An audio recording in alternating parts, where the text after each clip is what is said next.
അന്ന് സഹോദരൻ അശോകവർമ്മ തമ്പുരാൻ മാധവേടിനെ ക്രൂരമായി തല്ലിച്ചതച്ച് തൊഴിച്ച് നിലത്തിട്ട് ചവിട്ടി ഉരുട്ടിയെന്നാ കേട്ടത്. കോവിലകം പോലൊരു വീട് സ്വന്തമായി വെച്ച് അതിന്റെ പാലുകാച്ച് ക്ഷണിക്കാൻ മാത്രമേ ഈ പടി ചവിട്ടൂ എന്ന് ശപഥവും ചെയ്തുകൊണ്ടാ രണ്ടുപേര് പടിയിറങ്ങിയത്. ആ സംഭവത്തിന് ശേഷം അച്ഛൻ തമ്പുരാൻ കുഴഞ്ഞു വീണു. ഇപ്പോഴും ബോധമില്ലാതെ ഒറ്റ കിടപ്പാ. വല്ലാത്തൊരു നൊമ്പരം തന്നെ. ഇത്രയും ദയനീയമായ ഒരു കഥയുണ്ട് ചന്ദ്രികമ്മയ്ക്ക്. മാധവേട്ടിനു വേണ്ടി സർവ്വ രാജകീയ സൗകര്യങ്ങളും ഉപേക്ഷിച്ചു വന്നവളാ ചന്ദ്രികാമ്മ. ഒരു രാജകീയ ഭാവം ചന്ദ്രികമ്മയുടെ മുഖത്ത് കാണാനും ഉണ്ട്. അല്ല ജഗദമ്മേ, അങ്ങനെയാണെങ്കിൽ കോവിലകത്തെ സ്വത്തില് ചന്ദ്രികമ്മയ്ക്ക് അവകാശം കാണുമല്ലോ? ഉണ്ട്. പക്ഷേ ചന്ദ്രികാമ്മയുടെ ഏറ്റവും വലിയ സ്വത്ത് മാധവേട്ടനാ.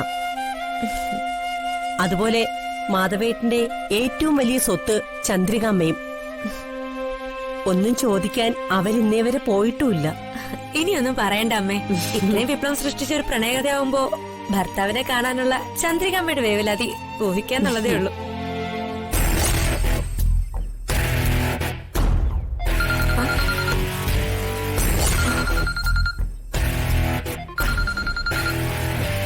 ആരാ മോളെ? അറുമുഖ. ഇനിയും പണം ചോദിച്ചാ അയാള് വിളിക്കുന്നത്. ഇനി ഞാൻ എന്ത് വേണോ അമ്മേ?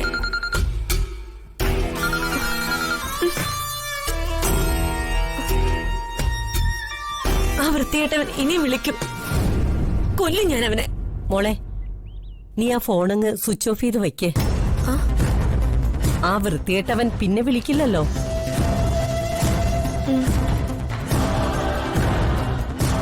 അവനൊരു ശല്യമാണല്ലോ. ആരും ആശ്രയത്തിനില്ലെന്ന് അവനറിയാം. അപ്പോ എന്തോ ആകാമല്ലോ. വിഷമിക്കാതെ മോളെ, ദൈവം എന്തെങ്കിലും പരിഹാരം കാണിച്ചു തരും.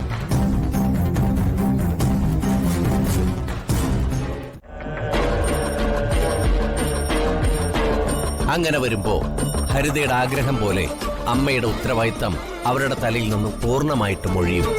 അതാ അവരുടെ ലക്ഷ്യം. അപ്പൊ ചന്ദ്രുവിനെ കൂട്ടിക്കൊണ്ടുവരാൻ ഞാൻ ചെല്ലുന്നതും പ്രതീക്ഷിച്ച് അവര് കാത്തിരിക്കുകയാണല്ലേ?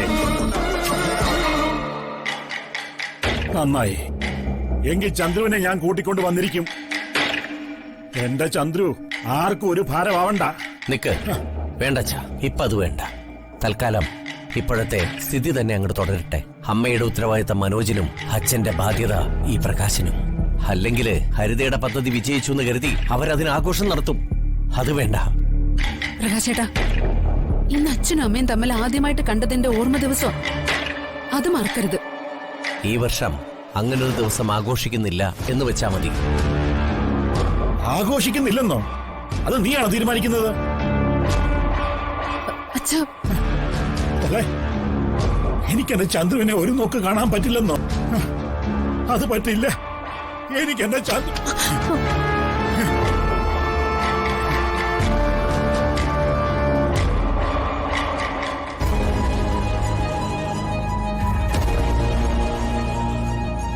പ്രകാശേട്ടാ, അമ്മയെ കൂട്ടിക്കൊണ്ടുവരാൻ പറ്റില്ലെന്ന് പറയാൻ നാണമില്ലേ നിങ്ങൾക്ക്? ഹരിതയെ പാട്ടിലാക്കാനുള്ള തന്ത്രമൊക്കെ അറിയാമെന്ന് വീമ്പിളക്കേട്ടല്ലേ ഇവിടുന്ന് പോയത്. എന്നിട്ട് പെറ്റ തള്ളി ഒന്ന് കേറി കാണാൻ പോലും കഴിവില്ലാതെ മടങ്ങി വന്നിരിക്കുന്നു.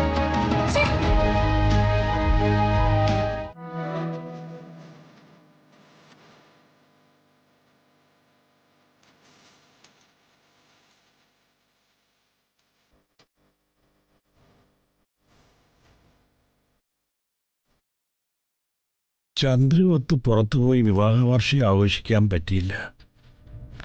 ആഘോഷങ്ങളില്ലാതെ കടന്നു പോകുന്ന ആദ്യത്തെ വിവാഹ വാർഷികം. എനിക്കും ചന്ദ്രുവിനും പരസ്പരം ഒരു നോക്ക് കാണാൻ പോലും കഴിഞ്ഞില്ല.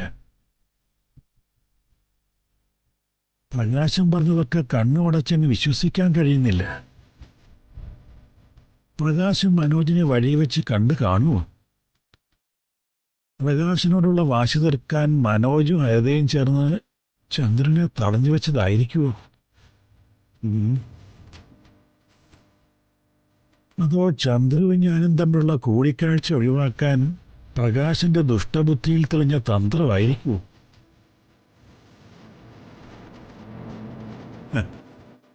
ഏതായാലും കഴിഞ്ഞ ജന്മത്തിലെ ശത്രുക്കളാണ് മക്കളായി പിറക്കുന്നതെന്ന് അനുഭവങ്ങൾ പഠിപ്പിച്ചു തുടങ്ങി. ഇതങ്ങനെ വിട്ടാൽ ശരിയാവത്തില്ല. അവിടെ എന്താ നടന്നതെന്ന് അറിയണം. പക്ഷേ പ്രകാശിന്റെ നിലപാട് ഓർക്കുമ്പോ പേടിയാ എനിക്ക്. ഞാൻ എന്ത് വേണം മോളെ? അച്ഛന്റെ അമ്മയുടെയും ഈ അവസ്ഥ കാണുമ്പോ എനിക്ക് ശക്തമായിട്ട് പ്രതികരിക്കണമെന്നുണ്ട്. പ്രത്യേക വിശേഷ ദിവസത്തിന് പോലും തമ്മിൽ കാണാൻ അനുവദിക്കാത്ത 2 മക്കളും മരുമോളും. അച്ഛൻ ഇന്ന് തന്നെ എത്ര റിസ്ക് എടുത്തും ഏത് വിധേനയും അമ്മയെ പോയി കണ്ടിരിക്കണം. മനോജും ഹരിതയും കണ്ട പ്രശ്നമാകുമെങ്കിൽ അച്ഛൻ രഹസ്യമായിട്ട് രാത്രിയിൽ പോയാലും മതി. ഭാര്യയെ കാണാൻ ഭർത്താവിന് രാത്രി സഞ്ചാരം കൊണ്ടേ കഴിയുമെങ്കിൽ ആ വഴി തന്നെ നോക്കണം. അതിൽ നിന്നുണ്ടാകുന്ന ഭവിഷ്യത്ത് അതെന്തായാലും വരുമ്പോലെ വരട്ടെ എന്നങ്ങ് തീരുമാനിക്കണം. ഒന്നിച്ച് ജീവിക്കാൻ വേണ്ടി ഇതിലും വലിയ റിസ്ക് എടുത്ത് കൊട്ടാരത്തിൽ കയറി അമ്മയുടെ കൈയും പിടിച്ച് നെഞ്ചുറപ്പോടെ ഇറങ്ങി വന്ന ആളല്ലേ അച്ഛൻ.